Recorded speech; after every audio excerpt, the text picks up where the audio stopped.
नमस्कार मंडळी, घरची चव या रेसिपीमध्ये आपलं सर्वांचं स्वागत आहे। मी आज तांदळाचे पापड करणार आहे। त्याच्यासाठी हे रेशनचे तांदूळ घेतलेले आहेत, 3 दिवस भिजवलेत, पूर्ण 3 दिवस भिजवलेत। चौथ्या दिवशी हे असे सुकवत ठेवलेत, पूर्ण सावलीतच ठेवायचे, मग त्याला दळून आणायचे। मी आता हे तांदूळ दळून आणलेले आहेत, त्यात जिरे टाकलेले आहेत दळताना। आता आपण त्याच्यात 2 चमचे पांढरे तीळ टाकणार आणि 2 चमचे ओवा टाकणार आणि 2 चमचे आपल्याला पापड खार लागणार। 1.5 किलोचे पीठ आहे, मग 2 चमचे लागणार आपल्याला पापड खार आणि मीठ तुमच्या आवडीनुसार टाका आणि हिंग टाकायचा थोडासा। पाणी 1 ग्लास घेतलेला आहे आणि पीठ 1 ग्लास घेतलेला आहे। हे आता आपण हे तापवत ठेवणार पाणी। 1 ग्लासला 1 ग्लास पाणी पिठाला। आणि आता आपण त्याच्यामध्ये पाणी ठेवल्यानंतर सोडा आणि मीठ हे दोन्ही टाकणार आहे आणि घेताना एका ग्लासचीच किसी घ्यायची, एवढाच टाका। अर्धा चम्मच पेक्षा कमी टाकणार आपण पापड खार आणि मीठ तुमच्या आवडीनुसार टाका।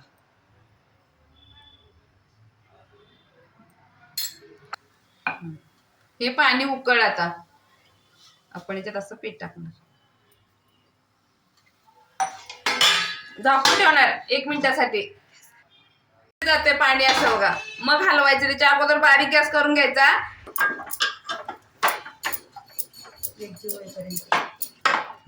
हे बघा असं हटून घ्यायचं, असं हे काय असं एक गोळा होते पूर्ण।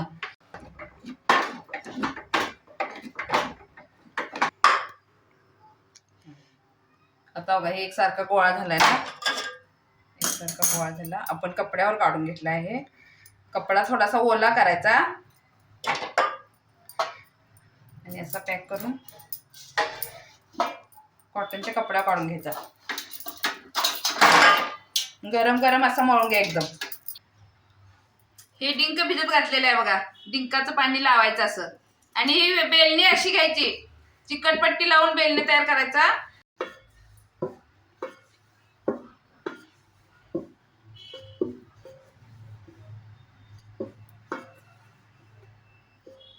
असं काढायचं।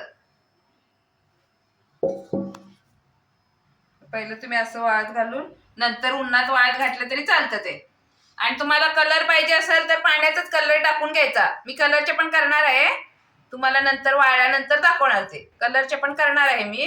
हे आता व्हाईट मध्ये केले, पांढरे केले आपण फक्त। आणि जिरे दळूनच आणा आणि तीळ आणि ओवा कमी टाका, नाहीतर आपल्याला लाटता येत नाही, लाटताना तुटतो पापड। हे बघ कसे पातळ लाटलेत माझ्या मैत्रिणीने, छान।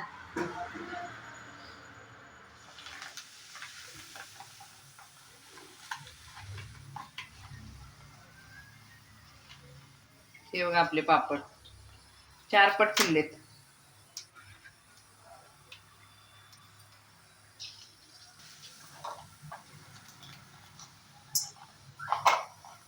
एकदम खुसखुशीत।